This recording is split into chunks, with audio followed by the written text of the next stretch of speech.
मी आज माझ्या सहगावी आलं असताना आज आपण ह्या गावाची एंट्री करत असताना बघू शकता की प्रत्येक गावागावामध्ये गेल्यानंतर त्या ठिकाणी एक प्रवेशद्वार असतो आणि त्या गावाचं नाव असते, स्वागत समारंभाचा विषय किंवा गावाचं नाव असतो, प्रवेशद्वार असतो. परंतु आज माझ्या या छोट्याशा या आदिवासी गावामध्ये अजूनही प्रवेशद्वार झालेला नाही.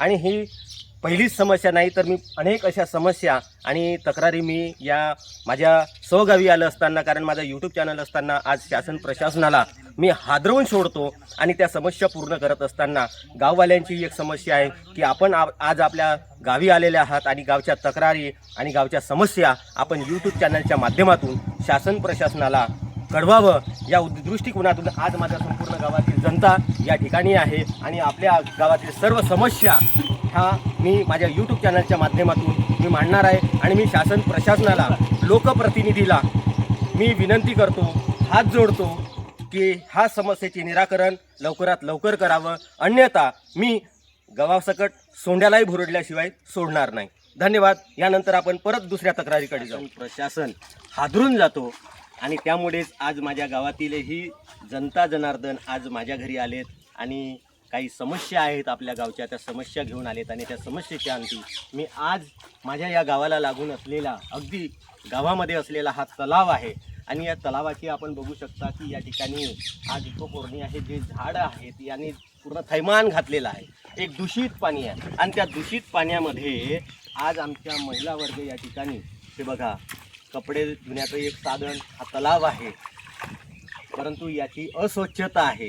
हे काय या प्रशासनाला, ग्रामपंचायतला दिसत नाही की काय? हा एक मूळ प्रश्न आहे. त्यानंतर मी दुसऱ्या प्रश्नाकडे मी परत वळणार आहे. तत्पूर्वी आपण हा तलाव बघू शकता. हा संपूर्ण हिरवगार झालेला आहे. पाण्याचा अजूनही तिथं एक झलकसुद्धा दिसत नाही, एक लहर दिसत नाही असा हा तलाव. त्यानंतर मी दुसऱ्या प्रश्नाकडे, त्रुटीकडे आपण जातो आहे. माझ्या व्हिडिओला लागून राहा. नमस्कार. तर आज दुसरी समस्या ही की या ठिकाणी एक ओपन प्लेस आहे, एक रेवणीची जागा म्हणून या ठिकाणी आहे. आणि या ठिकाणी एक समाज भवन व्हावं, त्यासाठी या ठिकाणी उद्घाटन सोहळा झालेला आहे. रिबीन कापण्याचा सुद्धा या ठिकाणी सोहळा झालेला आहे. परंतु या ठिकाणी अजूनही शासन प्रशासनाने दखल घेतली नाही किंवा या ठिकाणी समाज मंदिर उभा झालेला नाही. तर ते आपण बघू शकता. अजूनही रिबीन कापलं असताना, एक उद्घाटन झालं असताना सुद्धा त्याच स्थितीमध्ये आहे. तरी प्रशासनाने लक्ष देऊन माझ्या या छोट्याशा या आदिवासी गावामध्ये हा एक समाज मंदिर जर उभं झालं तर मी खरोखरच परोपकार मी थेट या आदिवासी बांधवांकडून करण्यासाठी तयार आहे. परंतु जो उद्घाटन झालेलं आहे, रिबीन कापलेली आहे, त्वरित शासन प्रशासनाने दखल घेऊन या ठिकाणी एक समाज मंदिर उभं करावं, एवढीच अपेक्षा. धन्यवाद. हे बघा, माझ्या वस्तीतील हे रोड, जेव्हा की याही सुद्धा रोडचं भूमिपूजन झालेलं आहे असं सांगण्यात येत आहे माझ्या गाववासियांकडून, परंतु अजूनही याचं सिमेंटकरण किंवा काही झालेलं नाही या स्थितीमध्ये आहे. बघा, अजूनही रोड झालेला नाही, जेव्हा की याही रोडचं भूमिपूजन झालेलं आहे असं सांगितण्यात आलेलं आहे. फक्त काय कागदपत्री रंगवण्याचं काम चाललेलं आहे की काय, असं एक संभ्रम माझ्या या जनतेमध्ये निर्माण होतो आहे. हे बघा. नमस्कार. तर मी माझ्या गावातील आराध्य दैवत या हनुमान मंदिर या ठिकाणी आलेलो आहे. आणि आपण बघू शकता की हे हनुमान मंदिर ही खूप वर्ष झालेत आणि हे आज पडण्याच्या स्थितीमध्ये आहे, अजीर्ण झालेलं आहे हे हनुमान मंदिर. हे बघू शकता, हनुमान मंदिरची ही दशा बघा. दशा आणि दिशा काय आहे या गावामध्ये. खरोखरच हा माझा आदिवासी गाव हा गडचिरोली जिल्ह्यामध्ये मोडतो की या चिमूर निर्वाचन क्षेत्रामध्ये मोडतो हेच मला कळत नाही. हा माझा आदिवासी गाव.